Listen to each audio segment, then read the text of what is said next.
uno de los motivos es las temáticas son distintas, también la aproximación es menos estructural, mucho más microsociológica, incluso como cercana a la psicología educacional. También, a diferencia de las dos presentaciones previas, que tienen un enfoque más de redes egocéntricas personales, esto tiene un enfoque más de redes completas con datos de escuelas, por lo tanto los límites de la red son las salas de clase. Voy a mostrar modelos longitudinales en esa línea, a diferencia de lo presentado anteriormente.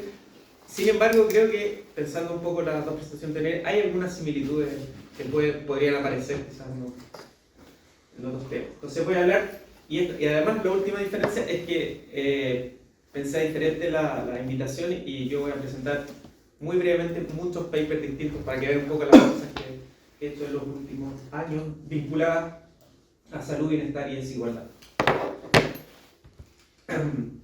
Y trabajo en este centro de investigación social, que también algo de mi trayectoria se ha ido hacia el lado de temas de salud y sociedad muy amplio. Es un poco la introducción, pero las temáticas que voy a abordar brevemente, y al final, igual que Gabriel, voy a terminar un poco cómo estas investigaciones han llevado como a una línea, a un nuevo proyecto, una postulación de proyectos, puedo decir. Entonces, ¿por qué estudiar salud y bienestar en la adolescencia? La adolescencia sabemos que es un periodo muy, muy importante, clave, donde emergen digamos, problemas de conductas de riesgo, podemos buscar algo de consumo de sustancias al final, y tenemos estas relaciones de pares, de amistad, de ayuda. También tenemos vínculos de cómo uno percibe al resto, vínculos de popularidad, de rechazo, de aceptación, que van a configurar también nuestra experiencia. Y algo que me hizo mucho sentido fue lo que dijo Gabriel, de que uno no solo ocupa una posición, sino también la vive, la experiencia. Esto yo creo que también hay un paralelo en esa línea, al final, por intentar hacer algo al respecto. Y en estas redes, en el fondo, hay posiciones, hay estatus. Este estatus no es a nivel de clase como las presentaciones anteriores, tiene que ver más con popularidad, con aceptación. Quién es querido por el resto, quién es visto como popular en las salas de clase. Y el análisis de redes permite estudiar estos procesos. Entonces, en este caso de redes completas, tenemos, en la izquierda tenemos un denominador de denominación de pares, donde tenemos una sala de clases que podría ser todos nosotros, donde se pregunta quién es tu amigo, quién consideras popular, quién te cae bien, quién te cae mal. Y eso se traduce en una matriz y en una visualización. Entonces, en este caso, los nodos de mi red van a ser estudiantes, vinculados por relaciones de amistad, de cooperación, de rechazo, etc. Y tenemos lo que se mencionó anteriormente, esta posición del actor va a proveer o restringir sus posibilidades. Y hay un vínculo también, como dijo la presentación anterior, procesos también de vínculo de transferencia de flujo de recursos materiales, procesos de influencia social. En este caso tiene que ver con consumo de sustancias, tiene que ver con actitudes que se pueden, digamos, promover en redes en función de mis contactos. Pero también el otro proceso que llamaba como selecciones, que tiene que ver como qué factores influyen en que se formen o existan esas redes en el contexto educativo. Y entonces, un poco volviendo a lo que dijo Gabriel de procesos de influencia social, tenemos arriba, estos procesos de influencia social en el fondo hacen que un actor modifique su conducta y aparezca, digamos, la homofilia en tiempos posteriores, pero esa homofilia también puede ser porque yo elijo en función de, por ejemplo, en este caso dijo de clase o hábitos en el juego, pero en este caso puede ser, por ejemplo, consumo de sustancias. Me junto con personas con similar consumo de sustancias. Y eso puede ser por temas espaciales, hay espacios segregados, o porque tengo preferencias e intereses similares. Entonces tienen esos paralelos con otras temáticas. Uno puede pensar esto mismo con actitudes políticas. O sea, me junto con personas similares a actitudes políticas, o si me vinculo a personas con otras preferencias, quizás puedo cambiar en el tiempo o modificar algo mis preferencias políticas.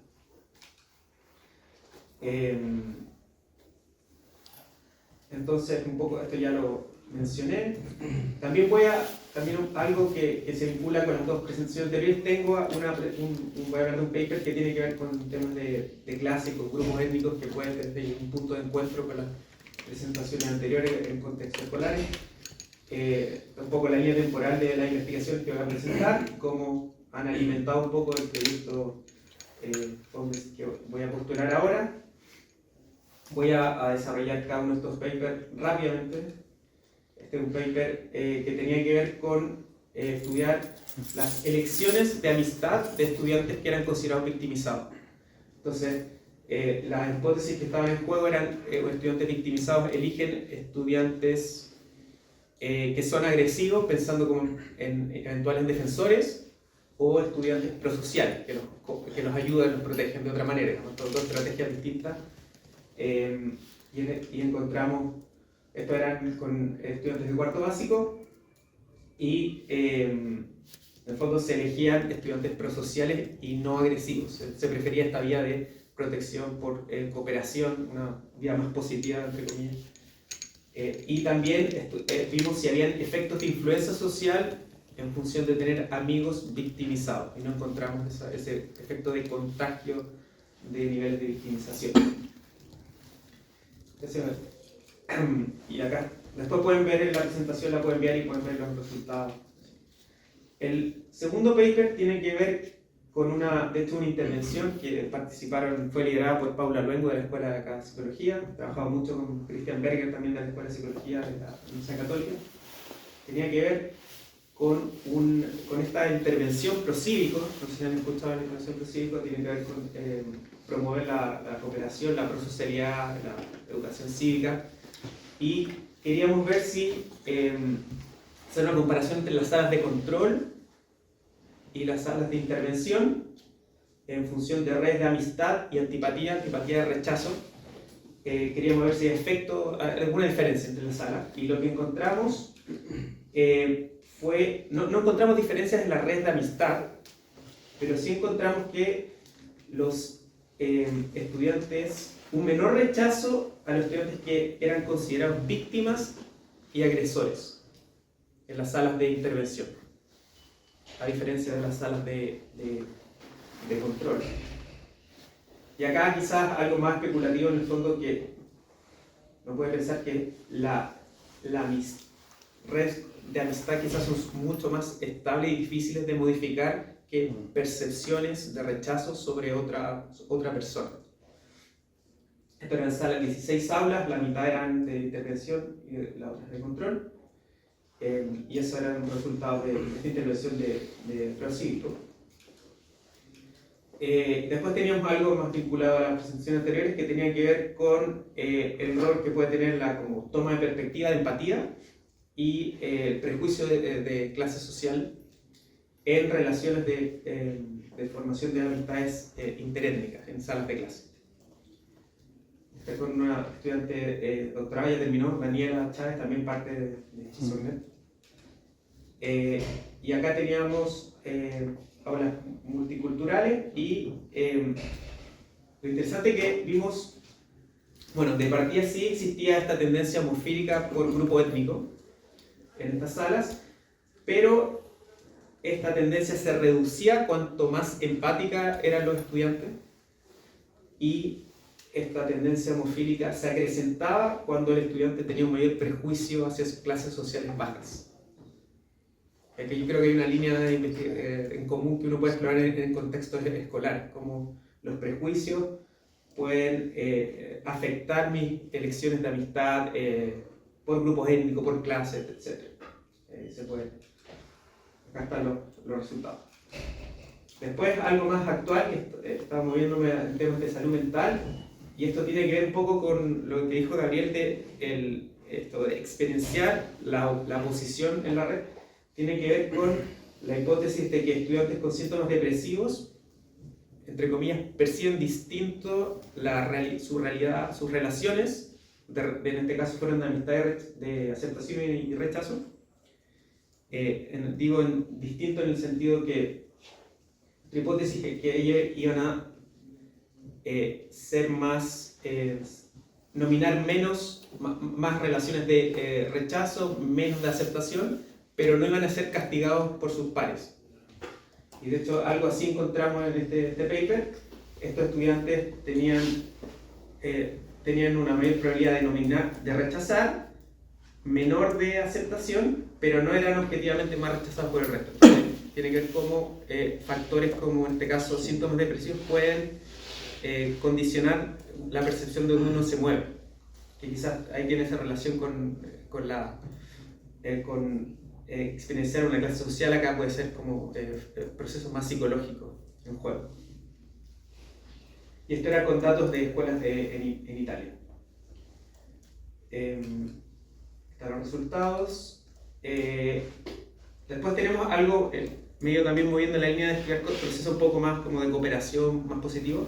También un paper con Daniela Chávez, que tenía que ver si había un contagio, procesos de influencia, pero de comportamiento prosocial, de comportamiento de cooperación, digamos, orientado al beneficio de los demás. Y queríamos ver si esos procesos de contagio eran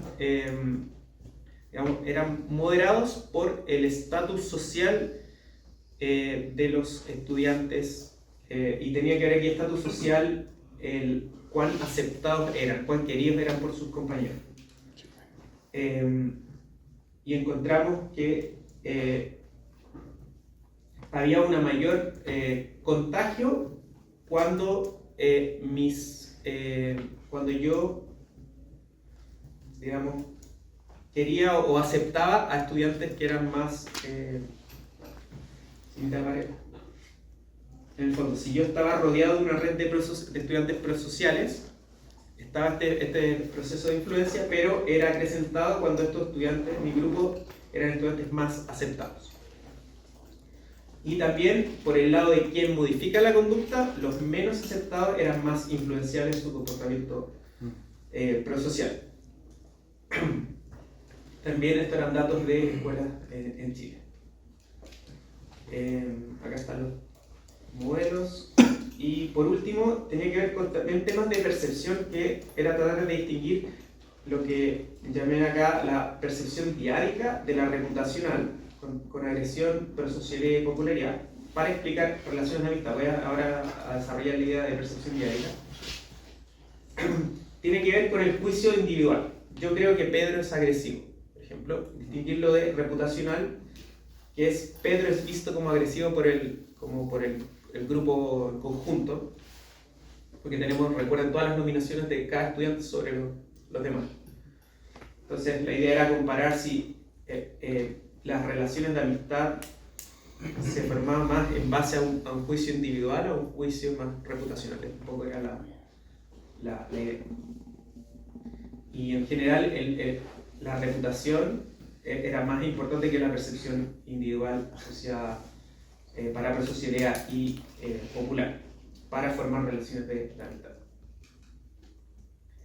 Era un poco también que va mi interés de estos distintos niveles de percepción de las características de los demás.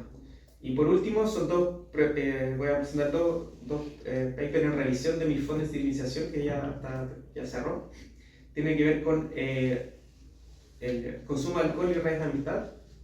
Estas son historias chilenas, estudiando básicamente homofilia por un estudio con datos transversales. Homofilia sería en el fondo mayor probabilidad de amistad entre quienes consumen alcohol, que era una variable binaria, si habían o no iniciado el consumo de alcohol, y también evaluamos si los estudiantes que ya habían consumido alcohol recibían una mayor cantidad de denominaciones de amistad, como una popularidad sociométrica. No había efecto de popularidad sociométrica, pero sí, estos son los resultados por salas, y abajo está el agregado. Este es el resultado de homofilia, y esas son las distintas salas de clase. Y el resultado de la popularidad sociométrica ahí entra en el cero, así que en algunas salas se da más claro, pero no en el agregado. Y finalmente, esto tiene que ver con percepciones de consumo de alcohol y tabaco, con datos de Países Bajos, que tenía que ver con la idea de estudiar, teníamos datos de quienes tú percibes que consumen sustancias, alcohol y tabaco, y además teníamos el autorreporte de los estudiantes. Queríamos comparar estos efectos y encontramos que para el alcohol había una mayor probabilidad de amistad y popularidad, y para el tabaco percibido por los pares solo se decía popularidad. Y el autorreporte no influyó en ninguno de los, cuando están los dos efectos, y no tiene ningún efecto en las redes sociales. Y acá están estos son los resultados para las redes de alcohol y para la sala. Estos son los resultados por cada sala. Y tenemos en los triángulos rojos son las salas, el efecto significativo para consumo de alcohol, y el círculo es para salas para el efecto de cigarro, y era mucho más claro el efecto para consumo de alcohol. Y esto es lo mismo para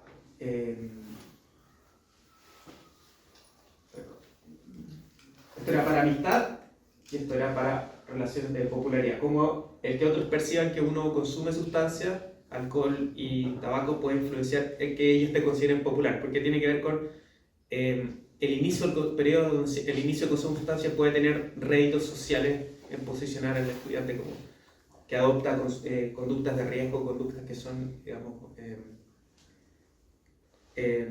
castigadas como por el mundo adulto, en el fondo, como rompimiento de normas en esta edad. Entonces, es un poco la discusión de todos estos papers, que tienen que ver con la prosocialidad y la empatía, facilitan la exclusión, pudiendo reducir victimización y soledad. También esta idea de la percepción distorsionada por síntomas depresivos afecta la evidencia de integración, aunque esta exclusión no siempre necesariamente es real desde el punto de vista de otras personas. Y la posibilidad también, la potencialidad de la intervención escolar como procívico, y la desigualdad de clase y etnicidad puede modular el acceso al apoyo.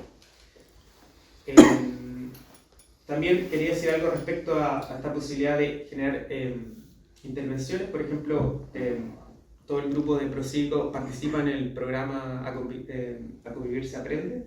O sea, realmente hay una posibilidad en algunos casos como de llevar esto, como alimentar intervenciones a gran escala a nivel del Ministerio de Educación, con investigaciones realizadas en contextos escolares. También algo que está pendiente en mi investigación es que se relaciona mucho con temas de percepción, sería la integración con métodos, digamos, cualitativos, generar más estudios mixtos, porque falta esta parte de cómo los estudiantes perciben sus relaciones, ciertas características, cómo influyen. Creo que ahí hay una deuda de línea de investigación en el futuro. Y la idea de que las redes entre pares no solo reflejan, sino que estructuran experiencias de salud mental, inclusión y exclusión escolar. Y finalmente, para terminar, si dejamos tiempo a la discusión, este nuevo proyecto FONDES, que tiene que ver con ir hacia lo positivo, y tiene que ver con estudiantes con conductas internalizantes, que son, por ejemplo, síntomas depresivos, ansiedad, estrés, aislamiento. Y lo que me di cuenta es que todos los estudios se enfocan en características esencialmente negativas, como son eventualmente victimizados, rechazados, sus redes de amistad, pueden variar, digamos, negativamente en el tiempo, pero no hay un foco en la potencialidad que ellos tienen en términos de redes de ayuda. Entonces el estudio se enfoca en distinguir tres tipos de redes de ayuda: emocional, que tienen que ver con quién pueden confiar, secretos; práctica, que tienen que ver con cosas, por ejemplo, tenemos datos de Holanda. En Holanda una de las preguntas es ¿quién te ayuda a reparar tu bicicleta? y académica con quien estudias. Entonces, cómo existen redes para distintos niveles de problemas internalizantes. Y tenemos datos de Holanda y de escuelas en Chile. Y la idea es no solo ver cómo estos estudiantes no sé, seleccionan o tienen su red, sino también cómo el apoyo podría eventualmente influir en la evolución de sus síntomas internalizantes en el tiempo. Esa es la idea, y ahí tengo las referencias si quieren después ver los papers con más detalle. Muchas gracias.